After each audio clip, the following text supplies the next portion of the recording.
नमस्तेस्तु भगवन् विश्वेश्वराय महादेवाय त्र्यम्बकाय त्रिपुरान्तकाय त्रिकाग्निकालाय कालाग्निरुद्राय नीलकण्ठाय मृत्युञ्जयाय सर्वेश्वराय सदाशिवाय श्रीमान् महादेवाय नमः।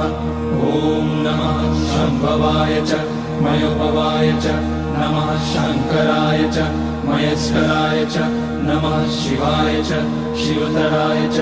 ॐ त्र्यम्बकं यजामहे सुगन्धिं पुष्टिवर्धनम् उर्वारुकमिव बन्धनान् मृत्योर्मुक्ष्यमामृतात्। नागेन्द्रहाराय त्रिलोचनाय भस्माकराय महेश्वराय नित्याय शुद्धाय दिगम्बराय तस्मै नकाराय नमः शिवाय। मन्दाकिनी सलिलचन्दन चर्चिताय नन्दीश्वर प्रणतनाथ महेश्वराय